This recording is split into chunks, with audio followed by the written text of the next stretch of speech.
era um negócio muito desregulado, que era na Live Arena, que era 10 minutos. O que acontecia? Jogos ficavam 5-0, ou 4-1, ou 6-1. Mas vamos pegar o exemplo de 5-0.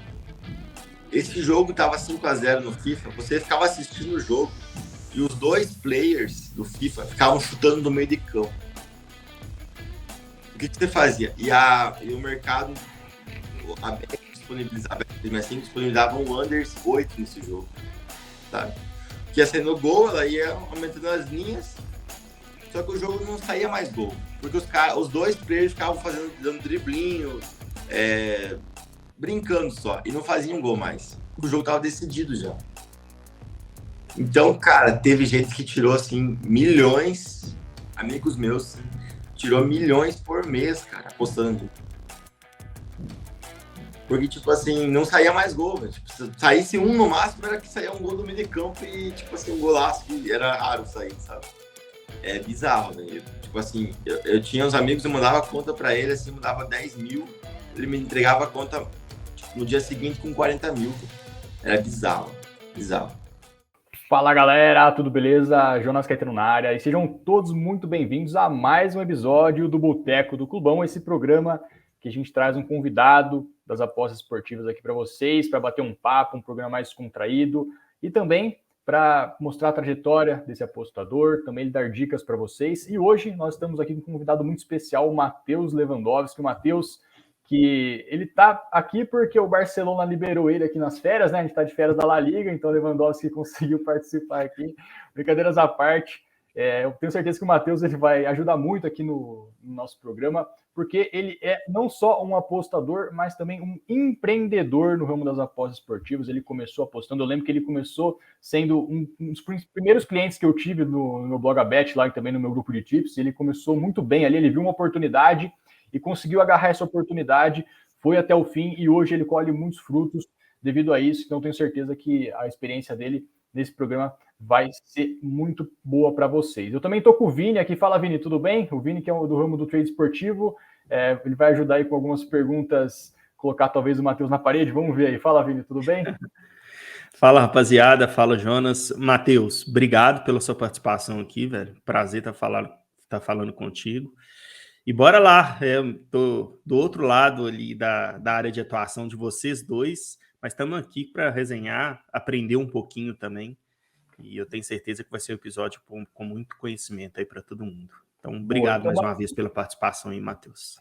Boa. Então, Matheus, se apresenta brevemente aí para a galera e depois a gente solta a vinheta aí, se a gente começa a responder as perguntas, a fazer as perguntas aí para você. Então, vamos lá. Bom dia a todos. Obrigado pelo convite, Jonas. Obrigado, Vini. Então, eu estou no ramo de apostas desde 2012 e profissionalmente em 2018. Comecei a ser lucrativo, né?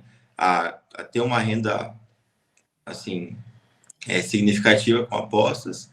Aí, de lá para cá, eu acabei criando um broker. A gente chegou a ter 5 milhões de investimento. Juntamente com o VH e o Fagner lá, éramos sócios, nós três. Aí, atualmente, eu tenho a minha operação aqui com alguns funcionários. Eu tenho também um broker hoje em dia em parceria com a Buritips. E, bom, é isso. Agora além de apostador, ainda comecei uma outra empresa de outro ramo para dar uma diversificada aí.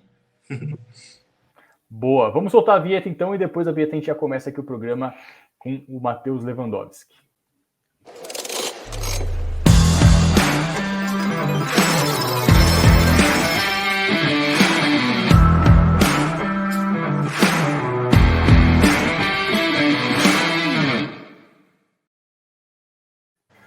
Boa, galera. Lembrando que esse programa aqui tem oferecimento da Betfair. Se você não tem conta na maior bolsa de trade esportivo do mundo, tem link na descrição para você abrir sua conta e bônus de R$200. Bom, Matheus, queria que você começasse falando aqui no programa um pouquinho para a gente, como foi seu início nas apostas esportivas, né? Você comentou que você começou em 2012, só que só em 2018 começou realmente a ser lucrativo. Como foi assim seu início, lá, suas primeiras apostas que você fez? Como você entrou nesse meio e também como foi sua virada de chave ali para em 2018 você realmente se tornar um apostador lucrativo e conseguir realmente extrair lucros aí do mercado. Conta um pouquinho pra gente aí como foi o seu início aí nas apostas. Então, eu comecei em 2012, como eu já falei.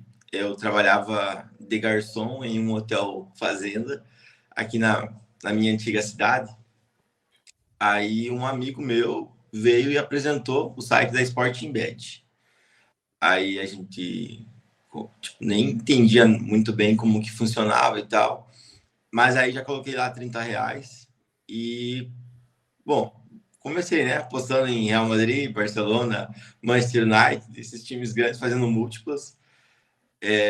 Aí, cara, tipo, já gostei desde o início, assim, né? Porque, tipo, sempre fui sempre gostei muito de esportes. Pratiquei muito esporte na época da adolescência, na época da escola. Sempre fui viciado em futebol, palmeirense verde mesmo. Sempre gostei de jogar FIFA, enfim. Sempre É gostei goleiro muito. também, né? Futebol você gosta de jogar no gol, né? Sim, me considero, né? Agora não tanto, mas já fui um bom goleiro, assim. Para ser tipo um dos melhores da região aqui. Aí, cara, aí eu olhei aquilo lá e já, tipo assim, fiquei fascinado. Tipo, dinheiro, né? Na época eu ganhava muito pouco e tal, como garçom, né? E esporte. Tipo, eu pensei, nossa, isso é a. Já desde aquela época eu já pensava, vai mudar minha vida isso aqui, né? E aí, cara, eu comecei perdendo, né? Sempre perdendo. Botava lá, tipo, o dinheiro que sobrava do salário, fazia bem amador mesmo, só ia pelo time, assim, pelo nome do time mesmo, não analisava nada. Aí, tipo, sei lá, tentei apostar assim um ano desse jeito, tipo, devo ter perdido, sei lá, uns R$ 300.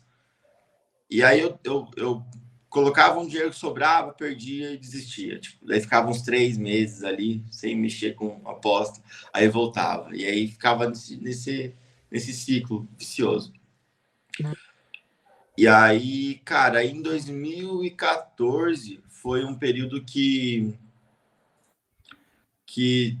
eu tinha aquele bônus da 365, que era você depositava R$ 200 e você ganhava 200. Aí, o que eu fiz? Para juntar uma grana, eu fui lá e comecei a criar conta no nome de amigo e familiar. Aí eu dava, tipo, R$ 50 para as pessoas e pegava 150. E aí eu seguia um tipster na época e aí eu começava a girar para cumprir o rollover. Então eu conseguia, muitas das vezes, conseguia ficar no 0 a 0, eu perdia um pouco. E aí eu, tipo, assim, devo ter feito várias contas e eu sei que eu cheguei num valor assim, de R$ 2.400. Só botando os 200 e sacando o rollover, né? Aí eu consegui juntar uma graninha legal, dei seguimento continuei seguindo esse tipster. E aí ele foi muito mal nesse ano, tipo, fez menos 100 e eu ali fui junto com ele. Acabei quebrando a minha primeira vez, né? Tipo assim, quebrando de uma forma já um pouquinho maior, né? Um valor maior. Aí eu acho que em 2016 eu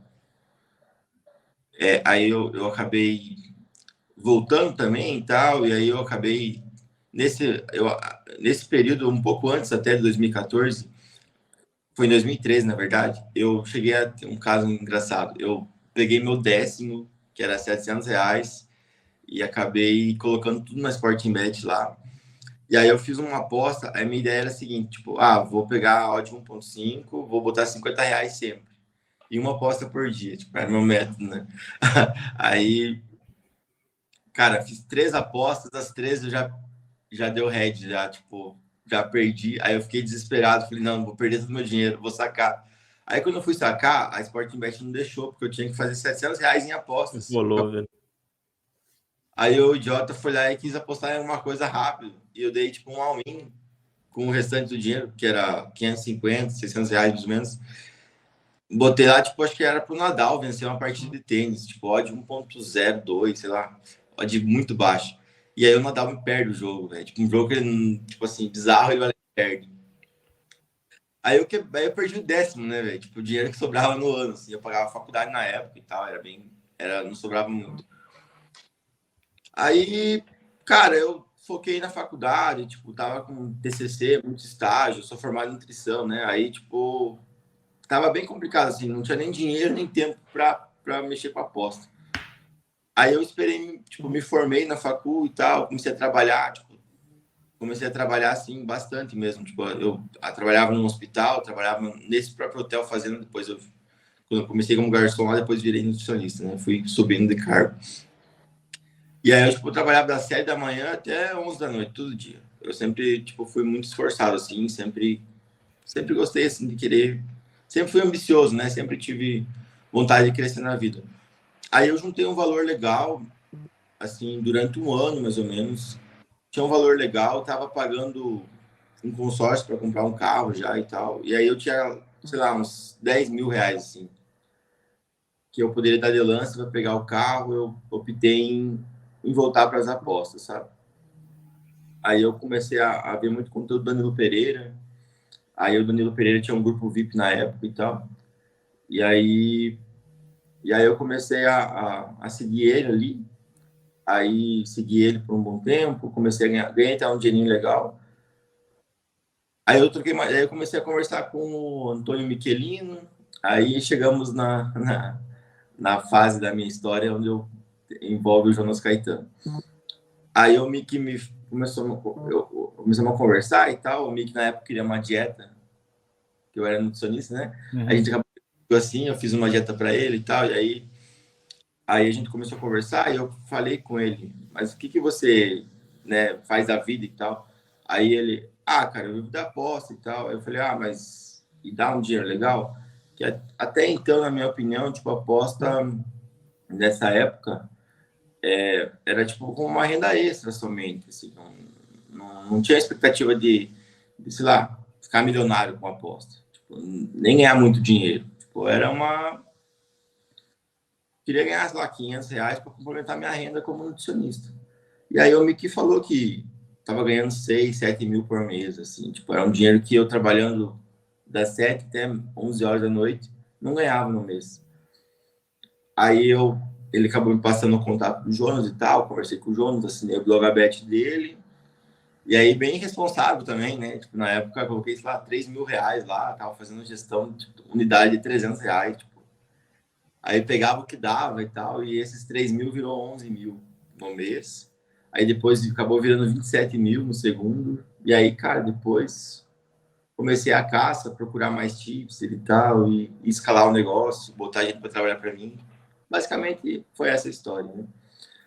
Aí, daí teve o caso do broker também, né? Que eu em 2018, comecei a postar print de aposta realizada, já aposta feita, ganha lá, postar green e tal. E aí eu comecei a despertar o interesse de umas pessoas aqui da minha cidade, tipo, amigos e tal, parentes, né? E daí você gera aquela curiosidade, as pessoas, pô, será que esse dinheiro é de verdade e tal? Será que isso existe mesmo? E aí eu comecei a pegar algumas contas de algumas pessoas e operar, né? Eu tinha um primo meu, eu botava ele para cuidar das contas, ele seguia os tipsters lá, seguia o Jonas, depois fui seguir o Fag também. E aí a gente operava nessas contas da Best 365 mesmo e rachava o lucro. Boa. E aí o negócio, tipo, começou a crescer, sabe? No boca a boca, as pessoas começavam a comentar, né? Sobre os ganhos e tudo mais. E aí eu criei uma página no Insta, comecei a receber indicação de alguns players grandes do mercado, e aí a página, meu Insta foi crescendo também. E aí eu fui captando mais e contratando mais pessoas. Aí começamos a fazer parceria com o Tipster, já pagando por unidade, né, nesse período, já com um broker maior, né? Tava com o broker eu sozinho, aí a gente pegou uma fase ruim e tal. Aí eu era muito amigo do Fire, do VH, aí muito próximo deles. Aí eu fui lá, troquei uma ideia com eles e tal, aí eu ofereci, né, se eles não queriam me ajudar até a crescer mais o broker na época, expandir o broker e eles se tornarem sócios, né? Aí eles toparam e tal. a gente conseguiu expandir mais o broker. A gente chegou a ter 5 milhões captados de investimento. A folha salarial dava tipo R$ 80 mil por mês. A gente tinha cerca de 40 funcionários, 2 gerentes. Então, a gente tinha na época, era fechado com mais de 20 tipsters, tipo assim, gringos mesmo, que a gente pagava por unidade para eles. Eles tinham um trabalho exclusivo para a gente. Era como se fosse um sindicato mesmo. Bem estruturado, né? Pelo jeito que você está comentando aí, bem estruturado, tipo, muitas pessoas envolvidas. E chegou a dar certo esse broker? Ou por um tempo deu certo, depois acabou se desfazendo? Cara, assim, deu por muito tempo certo, assim, 1 ano e meio mais ou menos. Aí a Beth começou a ficar ruim o trabalho, sabe? A gente usava operador e tal, tinha muito bug. Aí dava muito bug, a gente mesmo causava bug nas bets, sabe? Aí começou a ficar viável o trabalho. Entendi. A gente tinha até um sistema, a gente chegou a pagar para um programador, ele fez um sistema exclusivo para a gente, assim, onde a gente tinha tudo lá, as contas, era tudo, os funcionários batiam até ponto lá, era bizarro o negócio. Boa. Legal. Ô Matheus, você pontuou aí pra gente que você veio direto, começou na Sportsbet, né? Pela indicação de um amigo seu. Eu sou da época, eu comecei o trade ali por volta de 2015, 2016 também. E o meu primeiro contato, creio eu, pela maioria da galera que eu converso, naquela época o nosso primeiro contato era muito com trade, né? Até pela difusão, era o Juliano Fontes, fazia muito marketing em cima. Então, Sim. acabou que abraçou muita gente aquele marketing, muita gente conheceu as apostas esportivas por conta daquele marketing feito pelo Juliano Fontes. Então, a galera acabou indo direto para o trading, né? Muita gente não passou pelas apostas.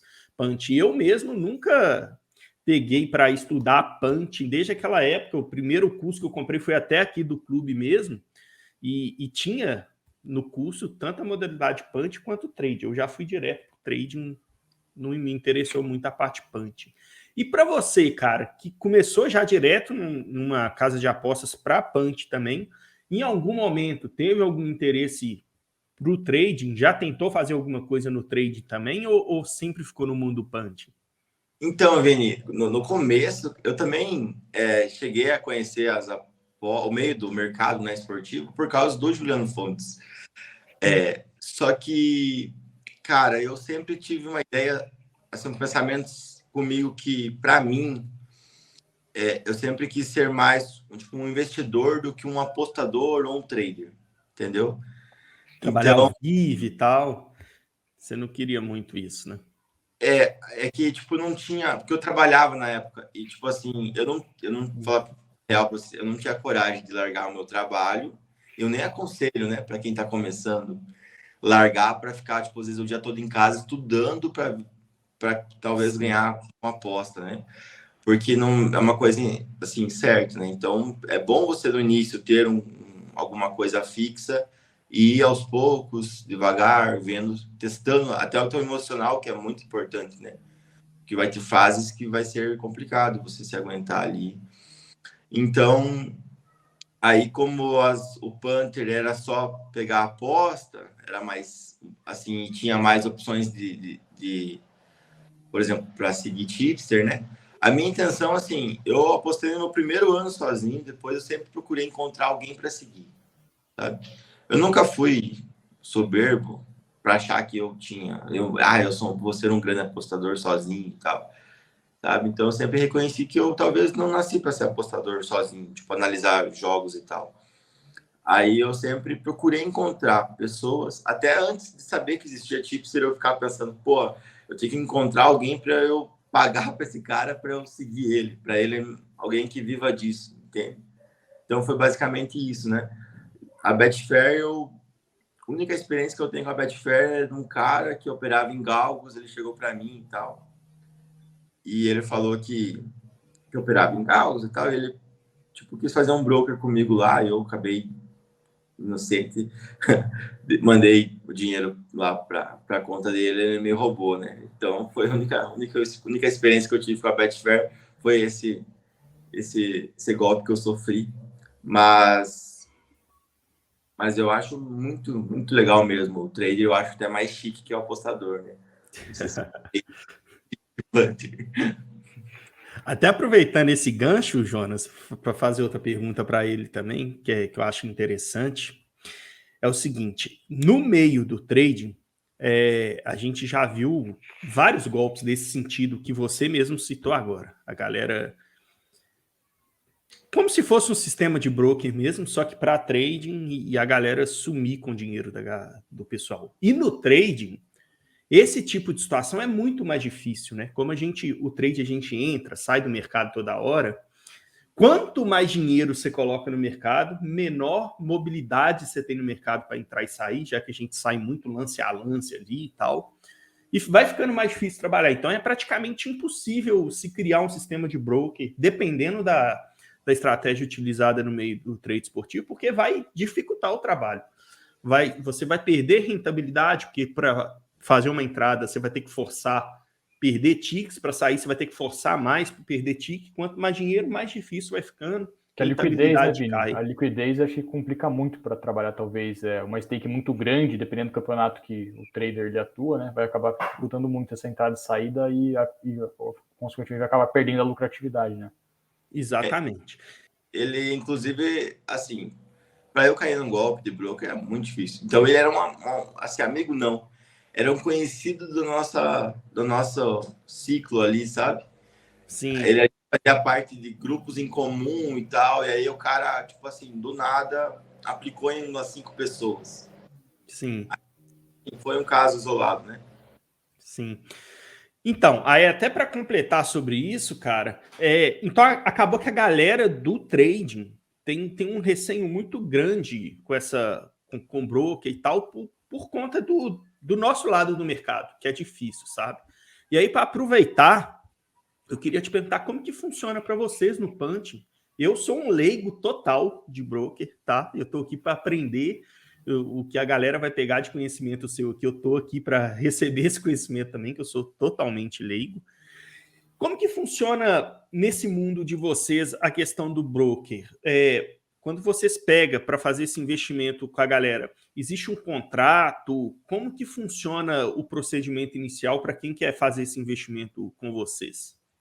E também, só para complementar a pergunta do Vini, explica também o que é um broker, né? Acho que talvez muita gente está assistindo aí, talvez deve estar perguntando o que é um broker, o que ele está comentando aí sobre que ele não é um apostador em si, né? Ele segue outros apostadores, então explica de modo geral aí como funciona a questão dos brokers e é isso. Fala aí um pouco para a galera. O broker não é específico também que ele irá seguir outros grupos, né? Existem muitos tipsters que acabaram com um grupo VIP e viraram broker. Porque, tipo assim, vamos pensar assim, um grupo VIP, o cara vai ganhar uma mensalidade ali fixa e tal. Claro que, assim, é bom para ele porque vai ter um ganho fixo da mensalidade. Mas também, se o cara for bom, o potencial de ganho dele com o broker vai ser muito maior. Porque ele vai tirar ali. Então, vamos só explicar, né, agora. Broker, basicamente, o que é? A gente usando na 365 como exemplo, que é basicamente todos os brokers aí do Brasil fazem, né?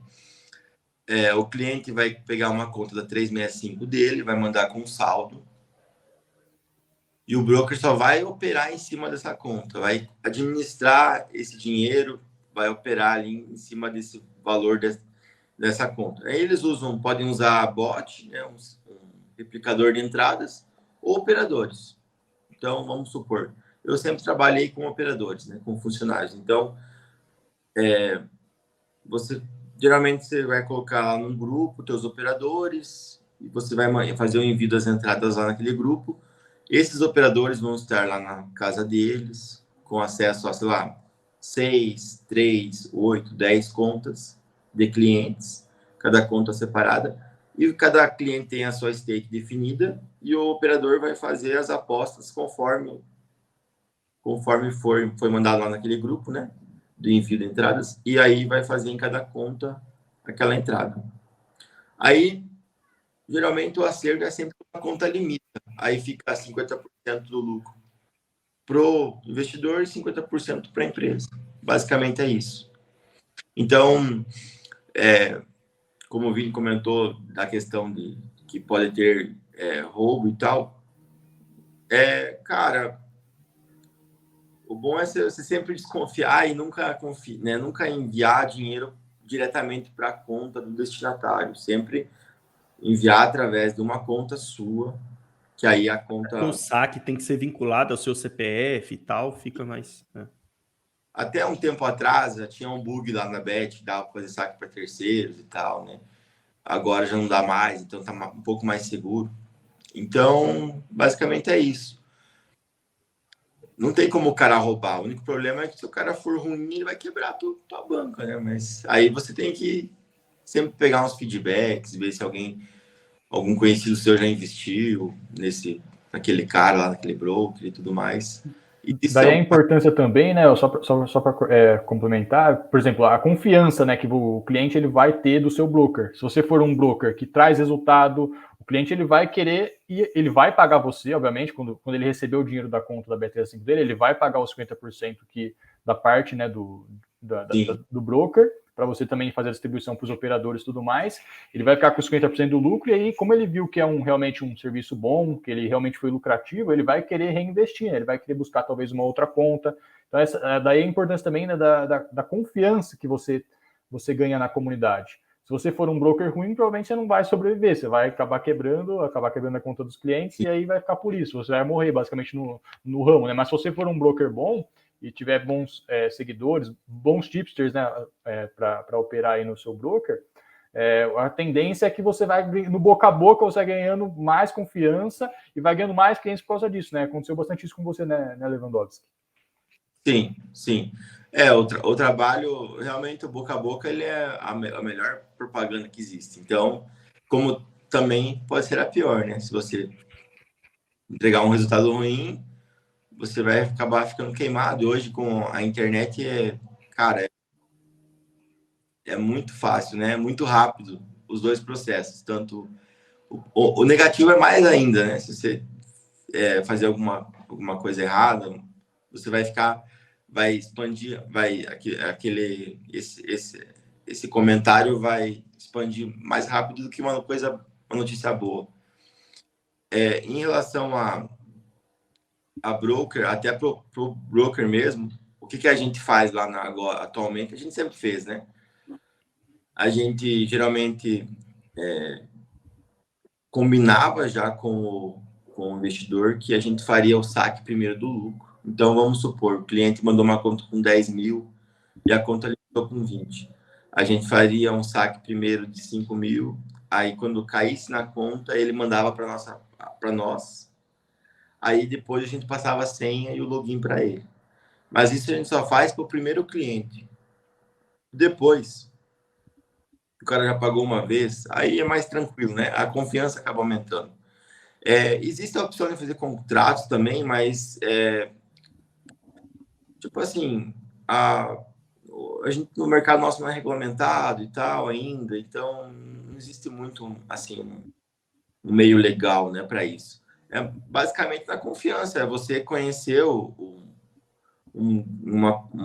broker bom, um broker bem falado, um broker já que está um tempo ativo, e também o broker, né, precisa confiar no final das contas, porque a gente sabe que mesmo se a conta limitar lá, o cara consegue recuperar a senha no chat e pode sumir com o dinheiro. Cara, comigo nunca aconteceu de alguém roubar, né? No caso, de eu ser roubado por cliente de broker. Nunca. Até porque o cara vê um resultado, igual você falou, o cara vê um resultado bom, às vezes ele vai ganhar 5 mil a mais, mas ele nunca mais vai conseguir mandar uma conta para você. Vai ter a continuidade do serviço. Então não faz, seria uma atitude muito burra por parte dele, se ele roubar. A não ser que o cara, por exemplo, já esteja mal intencionado e já, por exemplo, já não tenha mais conta para usar, ou sei lá, né? Mas é bem raro assim, acontecer roubos de clientes em broker. Mas acontece, já vi alguns. E só para falar também, complementar essa parte da confiança, como que assim, por exemplo, vamos supor, um cara começou agora nas apostas esportivas, descobriu que tem broker, que dá para ser lucrativo como investidor, né? Ele não, quem investe em broker não precisa basicamente fazer nada, só fornecer a conta, fornecer o dinheiro, e aí, se for lucrativo, você vai ter 50% de lucro, né? Basicamente é assim que funciona. Um cara que está começando agora nas apostas esportivas, quer investir em broker, tem interesse em fazer isso. Como que ele faz para identificar se um broker ele realmente é um broker bom e para não cair também em uma cilada, né? Por exemplo, ele fornece a conta ali e acaba sendo roubado, vamos supor, né? O broker vai lá, acaba sumindo com o saldo dos clientes e aí ele fica a ver navio. Já acredito que acontece bastante isso também. E como faz para um apostador hoje ter assim encontrar confiança num broker? Como faz para ele verificar se realmente é um broker que vai realmente pagar e está falando a verdade? Passa uma dica aí para a galera em relação a isso que está querendo começar nos investimentos em broker. O primeiro passo é desconfiar de lucros absurdos, assim. Cara, dá para fazer... Bom, vocês sabem, né? Que, tipo, aposta, você consegue, às vezes, fazer 20%, 30% da banca e tal. Mas existe, assim, o cara que só aposta green, que, tipo, por exemplo, promete, tipo assim, resultado muito acima do comum, assim, tipo, dobrar a banca todo mês. É uma coisa que... Outra coisa também é a questão de prometer lucro, né? Existe algumas até foram umas pirâmides em forma de broker que teve aqui no Brasil, alguns casos, né? Que o cara prometia, tipo, 5% todo mês, 10% todo mês. Cara, prometeu já uma porcentagem fixa por mês, pode fugir que não existe. Uma hora a bomba vai estourar, entendeu? Não tem. Outra coisa existe aqui, algumas pessoas que, tipo assim, também, para você não confiar, é você enviar dinheiro na conta do cara. Tipo, sempre manda o dinheiro conta, já né? tá sobre o teu domínio e tal. Se puder conversar com o cara, primeira conta, falar para deixar a senha de acesso para você, até para você ver o nível, se o cara tá tendo uma gestão ali por trás e tudo mais, né? Pelo menos a primeira conta, o cara puder deixar a senha ali liberado. E, cara, e também assim, hoje existem alguns grupos, por exemplo, eu posso explicar alguns brokers aqui que são bons? Pode sim, com certeza. O Caio Barbosa faz um trabalho muito legal, ele tem também um podcast onde ele entrevista alguns grandes apostadores do mundo todo. O Caio Barbosa é um cara excepcional, tem o Daniel da Oddsmaker, tem o Josiel e o Greg, que agora se separaram, são duas opções boas do Tips de Valor. Tem o meu broker da Buritips, tem o broker do Pablo, que é bom também, Pablo Escobar. Basicamente esses, mas assim, tem o Danilo Martins também, tem broker. Então, assim, você acaba vendo os grupos já que são famosos, às vezes esses grupos têm broker, às vezes tem um tipster que você já conhece. Mas, assim, uma coisa importante também é você ver se você já está no meio. Se você tem algum amigo, alguém que já investiu com aquela pessoa, você pode confiar, né, no seu amigo e tal. Basicamente, essas assim, as dicas. Evitar lucro prometido, promessa de lucro, evitar números muito absurdos. Basicamente, são esses. Basicamente, então, buscar referências, né, no mercado e não sair acreditando em tudo que o pessoal promete aí, né? Que, assim, tem muita picareta e talvez, assim, para encontrar as principais referências, deve talvez demorar um pouco. Às vezes, talvez um cara vai quebrar a cara antes, alguns brokers meio picaretas, até realmente encontrar quem são os bons, né? É que, assim, se o cara está começando, provavelmente ele vai estar num chat de resenha de aposta. E aí, nesse chat de resenha, vai ter muitas pessoas que já têm experiências. E as pessoas acabam falando. Então, é ele tentar caçar nesses chats de resenha, uma indicação ali, o que é bom, o que é ruim. Depois da indicação, se for, né, procurar ir atrás também, conversar com o cara, perguntar, fazer algumas perguntas para ele e tudo mais. Mas é isso, né? Tem que sempre desconfiar de tudo, de todos. Boa. Deixa eu fazer outra pergunta também, Jonas, que eu Fala aí, acho Vini. interessante e até uma dúvida minha também. Como que funciona, Matheus, essa captação dos clientes?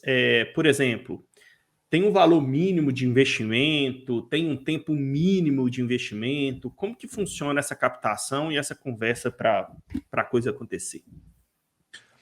Então, atualmente eu tô vou explicar, né, o nosso broker atual, que é o da Buritips. A Buritips já tem uma grande quantidade de clientes assim, no grupo deles, no grupo VIP deles. Então, a gente tem um suporte, basicamente. A gente fez lá uma campanha e tal, quando foi lançar o broker. E aí, por causa do nome dele ser forte, a gente tipo assim, conseguiu fechar todas as vagas e temos uma lista de espera. Aí lá, como que funciona? A gente exige uma stake mínima de R$ 500 e 60 unidades disponíveis. Mas não significa que a pessoa precisa mandar R$ 30.000 lá.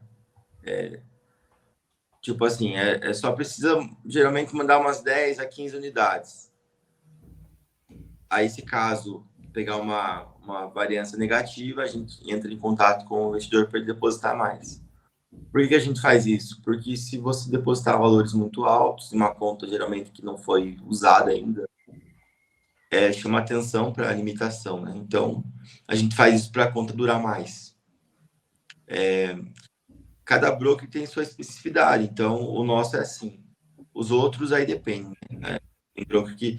Mas hoje em dia, geralmente, é muito difícil achar um broker que trabalha com uma banca mínima menor do que 10. Geralmente, 10 mil é o mínimo que o pessoal pede, né? Até porque tem um gasto, né? Você precisa, vamos supor, você paga você tem um gasto, se você tem operador, você tem um gasto. Então, você trabalhar com valor muito baixo, acaba não dando nem para pagar as contas direito. Sim, Boa. mas já fica claro para o cliente, por exemplo, que tem aquele depósito mínimo, mas a gestão, né? A gestão é ali de 60 unidades, e tem que ficar claro isso, porque às vezes o cara chega, deposita lá os 10K, aí tem uma variância ruim ali, perde os 10, mas quebrou minha banca? Não, a sua banca não é os 10K, sua banca é de 60 unidades, ali só está o valor que vai ser trabalhado. Esse, no caso, é o nosso, né? Mas tem brokers que realmente a banca é 10K. Aí também a pessoa precisa entender, né? E não se fazer de bobo também, né? Tipo assim, igual você falou, aí perdeu, às vezes, sei lá, 10, 15% da banca total, só que o valor ali que estava na banca meio que quebrou. Aí o cara sai falando mal e tal, sem entender. Sim. Mas tipo assim, a gente exige esse valor maior porque a gente já tem uma quantidade de investidores profissionais, já pessoas que já têm um grande poder aquisitivo e tal. Aí, e como tem muita demanda, a gente acabou aumentando um pouco mais o teto para... Claro que é melhor para nós também trabalhar com menos contas e com mais valor entrando, né? Boa. Matheus, você comentou aí que, por exemplo, o cliente ele vai ficar até a conta ser limitada, né? Que a conta limitou, aí vai fazer um acerto de contas. Teve lucro, 50% para o investidor, 50% do lucro para o broker, né, no caso. E no caso de hedge, assim, quando tem a conta limita e, infelizmente, o broker não conseguiu entregar lucro para o cliente, tem também divisão de hedge ou como funciona essa parte? A grande maioria dos brokers não faz divisão de hedge, alguns fazem. Como que funciona aí, você que está mais por dentro aí do mercado de broker atualmente no Brasil? Então, só fazer um parênteses aqui. Não é que é obrigado ficar até limitar a conta. O cara pode sair a hora que ele quiser. Se ele se apertou lá, a hora que ele quiser, né? Em relação ao hedge, o meu antigo broker a gente reembolsava 50% também. Então, tipo, se o cara perdesse e tal, a gente reembolsava. E se ganhasse também, né, a gente ganhava 50%. No meu broker atual da Buritips, a gente não reembolsa nada. Mas assim, se o cliente, por exemplo, a conta limitar no hedge, vamos supor, ele mandou 10 mil, aí limitou com 8. Aí a próxima conta que ele mandar, a gente só começa as divisões de lucro a partir dos 12, até recuperar aquele valor que ele perdeu na conta antiga. Entende? Entendi. Boa. Mas uma boa proteção para o cliente, né? Uma boa proteção para o cliente, porque ele tem a opção de continuar com uma outra conta e possivelmente recuperar o RED no longo prazo, né? Que as apostas são mais de longo prazo. Ele vai ter prioridade, inclusive a gente, assim, no broker da Buriti, a gente trabalha com... Cada operador trabalha com 4 contas. Então, vamos supor... Cara, você sabe como que é o mercado. Então, às vezes, você consegue pegar uma odd maior, às vezes você acaba pega em 2 contas, sai um gol, você acaba perdendo o green naquelas contas.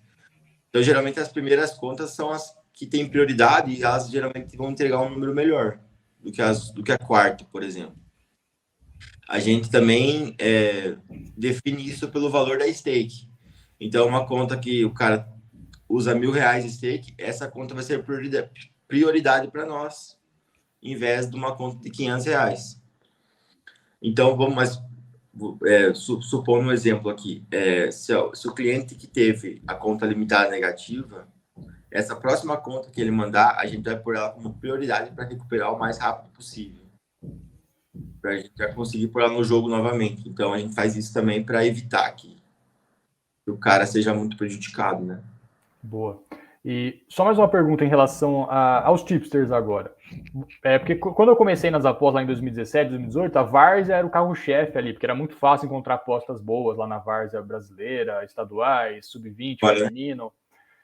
Inclusive foi a época que eu tive o melhor período ali da minha carreira como apostador. Realmente era muito tranquilo lucrar, 30 unidades por mês ali era realmente muito fácil de conseguir, né? Hoje em dia, se a gente fizer 30 no ano todo, já tá muito bom o tamanho. E atualmente hoje, qual que é o carro-chefe aí de lucratividade dos brokers? Eu sei que na pandemia teve uma época ali de FIFA na Bet365, aí não sei se atualmente é de esportes ou não, mas qual que é o principal carro-chefe hoje dos brokers que vocês conseguem encontrar apostas de mais valor atualmente aí? Cara, na minha opinião, eu tenho alguns brokers que eu invisto aqui que são de FIFA. Assim, a variância é maior, né? Você tem que estar preparado, porque às vezes chega a depositar. Até esses tempos eu postei no Insta que eu cheguei a depositar R$96.000 numa conta de FIFA, num broker de FIFA. Aí a conta limitou com 160. Mas imagina a cabeça de uma pessoa que está começando, o cara lá depositar 80 mil e tipo assim. E o cara fez, esse broker fez, com 10 mil ele fez virar 150, cara. Você tem ideia? Então, tipo assim, tem que estar preparado, né? Mentalmente, porque é um desgaste muito grande. Mas, assim, pensando em lucratividade, hoje eu ainda acho que é FIFA. Tipo, o FIFA te dá muita opção de volume, né? É jogo 24 horas, os jogos, eles acabam em 8, 10, 12 minutos. Então, você com R$10.000, você usa uma stake de R$1.000, você consegue girar muito, muito, muito, muito, muito. Comparado com, por exemplo, uma partida de futebol que leva 90 minutos para você saber o resultado. Então, vamos supor, você pode fazer 9 apostas, vamos supor 10, né? Uma partida de futebol leva mais do que 100 minutos, por causa do intervalo e tal. Então, olha a diferença de volume que você consegue fazer no FIFA comparado com o futebol. Mas, assim, tem cara que lucra em tudo. Em esportes, várzea internacional, né? Basquete e tal. Mas eu, particularmente, eu acho que o FIFA é o mais lucrativo no momento. É o que tem o menor ROI, porém consegue maior número de unidades, né? Boa. Imagina, Vini, fazer um trade em FIFA, se tivesse esse mercado na Betfair lá, FIFA rolando solto ali, partidas a cada 10 minutos, o trade também ia comer solto ali, hein, Vini? Cara, é até uma dúvida minha também essa. O Fifinha eu gosto só no dedinho aqui, né? Agora lá, apostar, eu nunca apostei, não. Como que funciona, Matheus, essa busca por vantagem para apostar em FIFA? Como que funciona essa análise? Você também aposta ou só tem essas pessoas que fazem para você? Como que funciona essa busca por vantagem ali no mercado do FIFA? Você Você consegue dizer pra gente? Cara, eu aposto. Apostei por um período só. Geralmente eu sigo mais grupos. E eu atualmente tenho um grupo VIP de FIFA, que é um tipster que eu encontrei, eu lancei ele e tal. Mas, assim, é tudo método no FIFA, sabe? Teve um período que tinha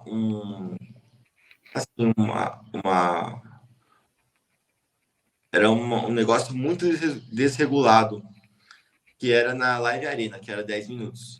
O que acontecia? Jogos ficavam 5-0, ou 4-1, ou 6-1. Mas vamos pegar o exemplo de 5-0. Esse jogo estava 5-0 no FIFA, você ficava assistindo o jogo e os dois players do FIFA ficavam chutando no meio de campo. O que você fazia? E o mercado, a Bet disponibilizava um under 8 nesse jogo, sabe?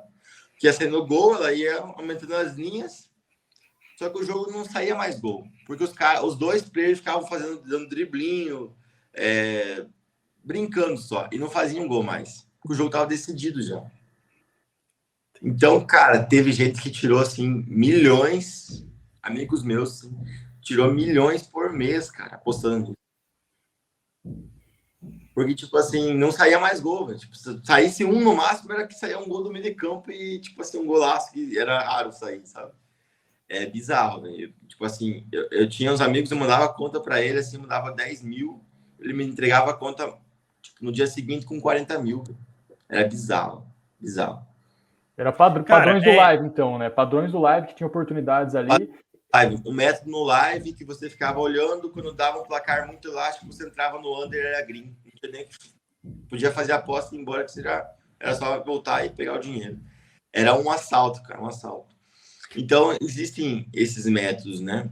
Por exemplo, o método do meu tipster, ele é um dos métodos dele que ele usa. Basicamente, é você pegar players muito equilibrados, e aí você tem estatísticas, né, para você avaliar isso. Então, tipo assim, confronto de últimas 100 partidas dos caras é 33, 30 e alguma coisa de empate. Muito equilibrado, onde, por exemplo, o player Joãozinho tá ganhando 5 seguidas. Na sexta partida, você vai lá e entra no handicap 0.0 do outro.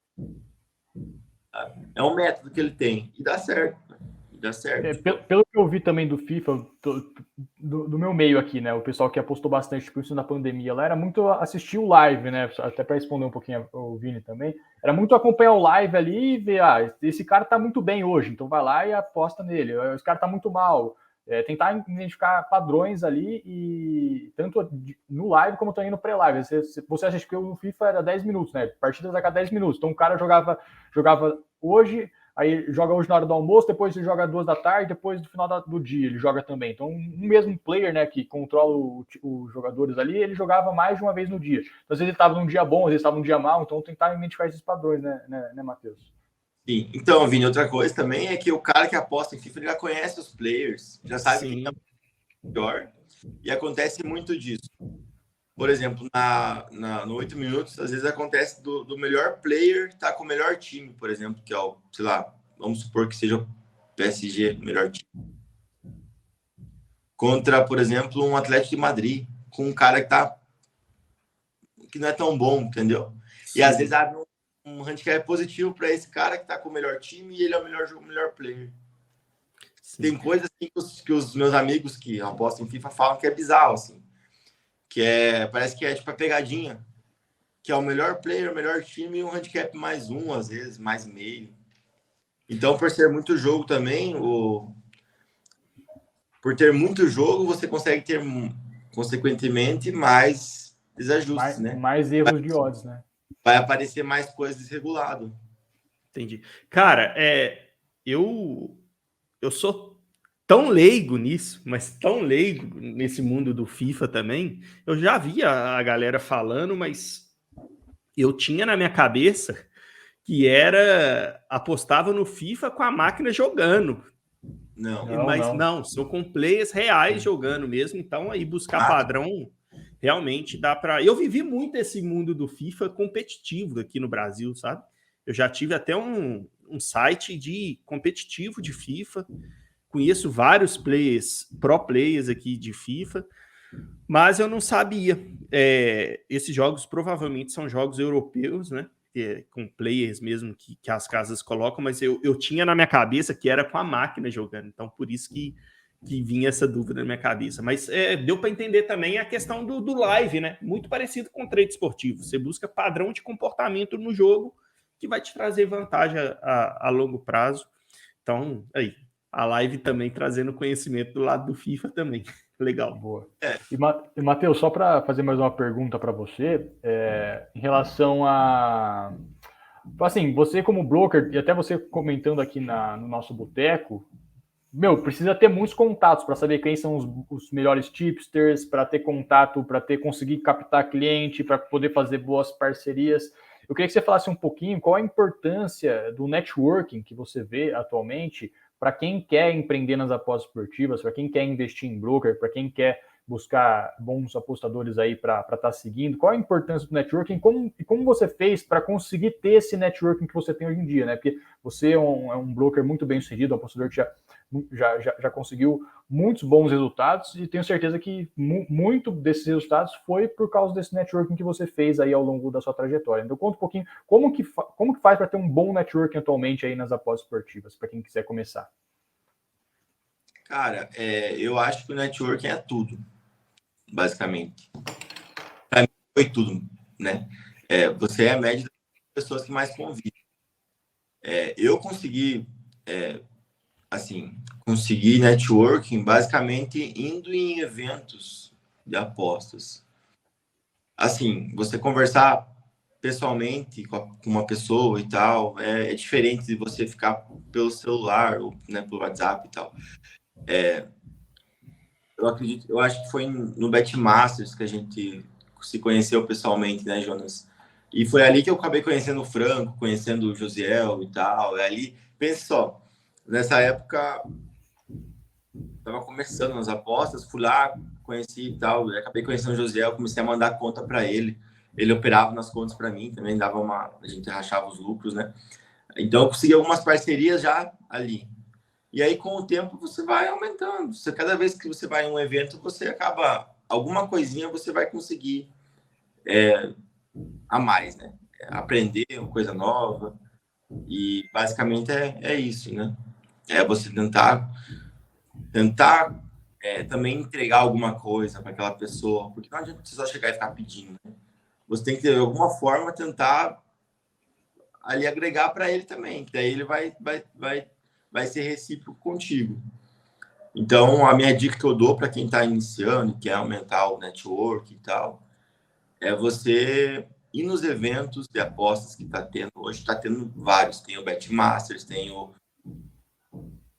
Trade Master, né? Que é o do Netuno. Não sei se o nome é Trade Master, mas eu acho que é.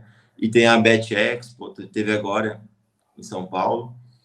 Porque às vezes você vai mandar mensagem para um cara mais famoso, as apostas, o cara vai cair a mensagem lá na caixa de solicitação, ele nem vai ver. Agora, se você está no evento, você vê ele, você lá conversar com ele, é outra coisa, né? Eu acredito que hoje a melhor forma é você ir nos eventos e congressos de apostas que está tendo no Brasil, que é uma boa opção aí para melhorar o networking.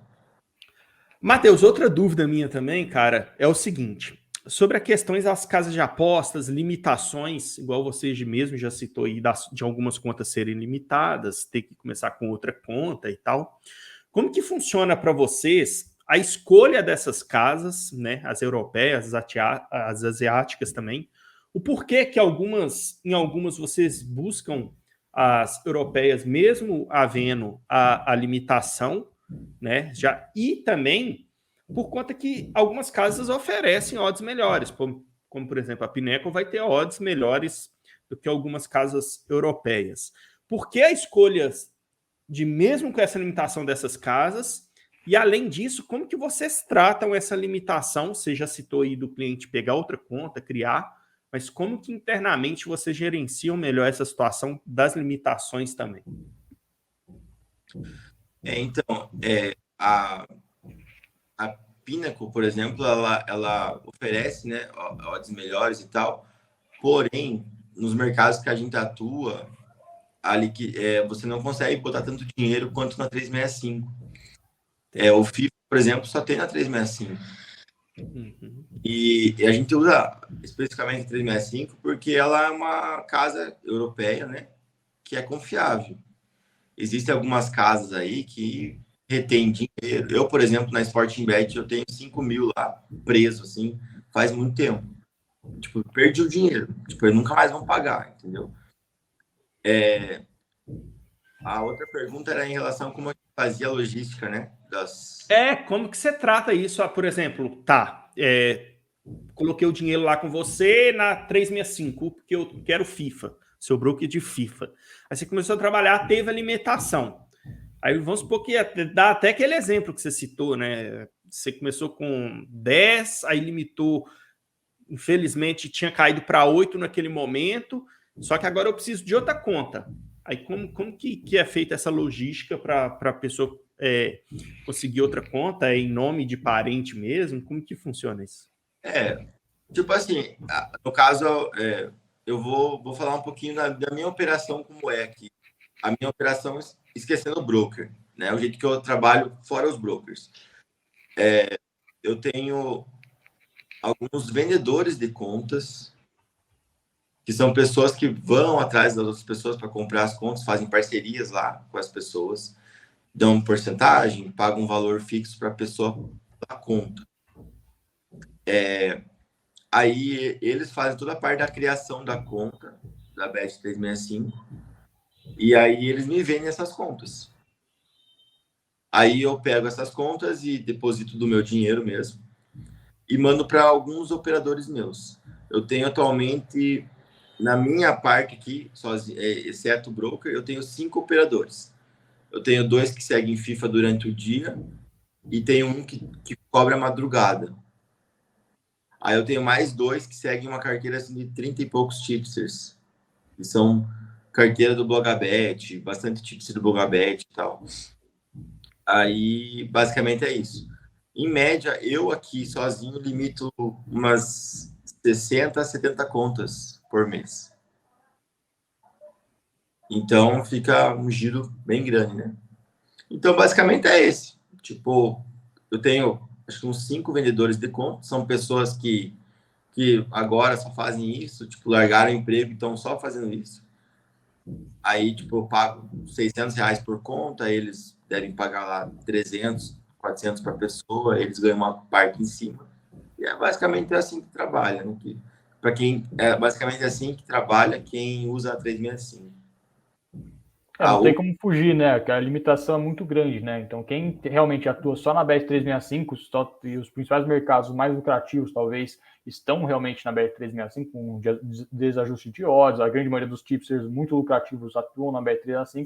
Não tem que fazer. Limitou, tem que ir atrás de uma outra conta. Aí, depois que acabar os amigos e parentes, aí tem que partir para talvez comprar uma conta e igual o Matheus comentou aí, né? Basicamente é isso que a gente faz. Não é, né? Não é como a gente gostaria que fosse, mas é a única forma que a gente consegue realmente trabalhar, né? 365 ela limita. Cara, a gente tá hoje é dia 5, né? Já devo ter 20 contas limitadas, tipo, e tudo no 0 a 0, assim, nem deu para lucrar, tipo, não deu tempo de lucrar. Mesmo perdendo dinheiro, tá limitando. Tipo, só dela identificar algum padrão ali que ela vê que pode ser. Sim. Já vem a alimentação, né? Tem a questão também do padrão, né? A gente já tem toda uma parte de cuidados, assim, para evitar isso. Por exemplo, todo depósito que a gente faz, a gente ativa deixa o 4G, limpa cookie, dados do navegador e tudo mais. Mas, infelizmente, ela vê o padrão de aposta, basicamente, né? Assim, o dinheiro entrando naquele mercado, naquela hora ali, aquele volume todo de dinheiro, um monte de conta entrando, ela vai percebendo isso e e acaba limitando as contas. E algum apostador já chegou a se aventurar de criar algum broker só de casa asiática, casas que não limitam? Já teve alguma experiência em relação a esse sentido? Ou conhece alguém que teve essa experiência? Cara, o único único conheci foi um golpe, né? O nome dele era Milano. Vocês não devem conhecer, eu acho. Oh, será que é o Thiago Milan aí, ó, Vini? Brincadeira, não deve ser não. O Milano é diferente. Esse Milano aí é até engraçado, sabe? Porque ele tava começando as apostas, aí ele ficava me marcando em story, e eu nunca repostava, sabe? Tipo, né? Ele queria me marcar para ele, talvez, pegar meu público, né? E aí, ele, nos stories dele, era só print de green, de aposta e tal, e tal, e tal. E aí, ele tinha o tal broker da Pinnacle. Aí, só que daí ele recebeu dinheiro na conta dele. Aí, teve até um caso engraçado. Ele pegou uns caras aí, uns caras grandes. O cara tem 200 mil para lá com ele.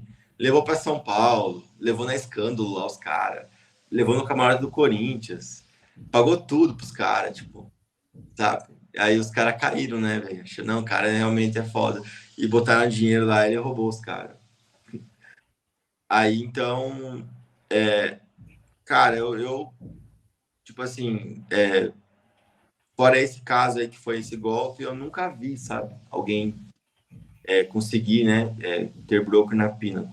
Porque é difícil, né? Tipo assim, hoje um tipster asiático faz o quê?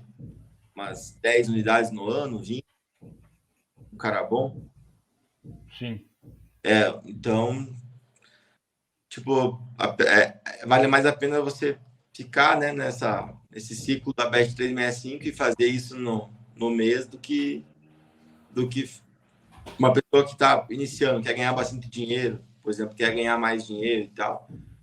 Ela, às vezes, acaba se submetendo a ter todo esse processo de estresse, de ficar correndo atrás de conta, mas ela prefere, às vezes, ganhar mais e ter esse estresse do que ir para uma casa asiática e encarar mais como uma renda fixa ali, um rendimento menor. Né? Boa. Porque, na verdade, não tem como comparar, né? A lucratividade é totalmente diferente, né? As oportunidades realmente vão estar nas casas europeias que abrem com antecedência, abrem muito mais opções de mercado de apostas, tipo de apostas. FIFA, por exemplo, não tem casa asiática, não vai encontrar. E a grande maioria das oportunidades estão lá com FIFA, outros basquete várzea também vai encontrar mais nas casas europeias, até a várzea do futebol também, grande maioria nas casas europeias. Então não tem muito como comparar essa questão da lucratividade, né? Eu tive até uma experiência era com a Molybet na época, que eu apostei nos jogos de várzea lá, eu acho que era uma casa que estava lá e ela não pagou. Acho que era Singbet, não era uma coisa assim? Sigbet. Essa aí dava green e não pagava. Dava realmente. Ficava lá. Aí é foda. Dava red e você ficava com red. Dava green e não pagava. Aí, Bom, então, hoje, diga aí. Abertura de Série D, abre Série D na Pinnacle? Eu acho que chega a abrir, só que o limite não chega a ser muito grande. Você não vai conseguir pôr, sei lá, R$500, R$600. Aí consegue colocar pouco dinheiro. E estamos chegando aqui no final já do nosso boteco. Queria agradecer demais aí o Matheus. E para finalizar aí, Matheus, deixar uma palavra final e também você que é muito do empreendedorismo, dá uma palavra de motivação aí para quem está começando, quem quer realmente atingir os objetivos, né? Metas aí na vida. Eu sei que você é uma pessoa muito obstinada. Quem entrar lá no seu Instagram vai ver que você conseguiu muitos frutos que provavelmente vieram das apostas esportivas e da sua aptidão de ir atrás dessas metas, desses seus objetivos, né? Então dá uma dica aí para quem quer ser empreendedor nas apostas esportivas, como que a pessoa tem que começar e fazer para realmente alcançar os objetivos aí de vida. Então, vamos lá. Cara, para quem está começando, eu acho que o importante é não desistir. Você, às vezes, talvez ouvir conselhos de pessoas próximas, mas não seguir fielmente o que eles vão te falar, né? Por exemplo, quando eu comecei, todos os meus amigos, meus familiares eram contra, assim. Não porque eles não queriam que eu fosse bem sucedido ou não queriam o meu bem, mas é porque muitas vezes essas pessoas, seu pai, sua mãe ou seus amigos, eles acabam nem sabendo do que se trata e acabam dando opinião, né? Então, enfim, nas apostas eu acho que o importante é você ter contatos, ter uma cabeça boa. Não é para todo mundo a aposta, infelizmente não é. Tipo, vai ter fases que são bem ruins, você precisa estar mentalmente preparado. Existe hoje um site muito bom, que é o Blogabet, existem alguns tipsters muito bons aqui do Brasil, então você não precisa necessariamente você aprender a apostar sozinho para ganhar dinheiro com aposta. Você consegue fazer isso mais como um investidor, né? E é isso, diversificar. Se você, claro que no começo às vezes não tem condição, mas conforme vai passando o tempo, você não focar em uma coisa só, não seguir um grupo só, tentar diversificar e seguir vários grupos, investir em alguns brokers também, para você, né, às vezes não deixar todos os ovos numa cesta só, porque às vezes vai ter meses que a variância vai chegar em todos os grupos que eu já segui, teve, e se você segue só uma pessoa, é bem pior do que você seguir vários, às vezes com um valor menor, né? Não entrar tão pesado em um grupo só. Até para sua cabeça é melhor, né? Você diversificar e fracionar a tua stake e seguir mais pessoas. Se caso alguém quiser, né, tirar algumas dúvidas comigo, pegar alguns conselhos, eu vou deixar meu Instagram aqui, é @MatheusLewandowski, com 2 Is no final. Pode mandar mensagem lá que eu posso tá indicando para vocês alguns brokers confiáveis, alguns grupos também. Enfim, é isso. Agradecer ao Jonas, ao Vini aí pela conversa, pelas perguntas. Muito obrigado mesmo. Achei que a conversa foi boa, consegui aprender. Com certeza eu saio daqui com mais conhecimento que quando eu cheguei. Obrigado. Boa. Fala, Vini, tem alguma palavra final aí que você queira deixar aí, ou algum questionamento aí para o Lewandowski? Cara, só agradecer mesmo. Obrigado pela participação, disponibilizar um pouco do seu tempo aí para trazer conhecimento para a gente. Para mim foi muito agregador, eu realmente tinha zero conhecimento sobre broker. O FIFA eu tinha outra visão, falta de conhecimento, né, velho? Também foi um aprendizado para mim. São áreas que a gente não atua e é legal a gente tá buscando conhecimento. E para deixar um recado para a galera também é isso, cara. Na vida, as apostas esportivas ela tem vários nichos, né? E a gente vê a galera sempre querendo dar opiniões ou cagar regra, alguma coisa desse tipo, em cima de um assunto que talvez não conheça. Então, é legal esse programa aqui, Jonas, e mais uma vez, obrigado, Matheus, por estar ajudando a gente a contribuir com isso para a comunidade, que é justamente trazer conhecimento, cara. Sempre que a gente não tem conhecimento e quer opinar sobre alguma coisa, provavelmente você vai falar merda. Provavelmente você vai falar alguma coisa que você não sabe. Então, hoje é mais um episódio aqui de muito conhecimento mesmo para falar sobre broker, que é um assunto que eu vejo que tem muita gente que tem preconceito, mas é por conta disso, falta de conhecimento, e conhecimento está aí para agregar e crescer ainda mais a comunidade, para formar melhores opiniões. Então, valeu mesmo pela participação, valeu, Jonas, também, tamo junto. Show de bola. Agradecer a todo mundo que ficou até aqui, ó. Deixa o seu like, esse episódio aqui foi muito show de bola aqui com o Matheus. O Matheus trouxe realmente conhecimento muito bom aí sobre broker. Quem tiver interesse, então, entra lá no Instagram do Matheus, ele tem abertura, né, para estar ajudando a galera que quer começar, para dar algumas dicas. Ele pode passar também alguns outros Instagrams de conteúdo de broker, tipster, para estar seguindo. Então segue lá, enche o saco do Matheus lá no Instagram. E eu quero agradecer novamente a todo mundo e até o próximo episódio, galera. Valeu, Matheus. Valeu, Vini. Até a próxima. Valeu, abraço. Valeu, galera.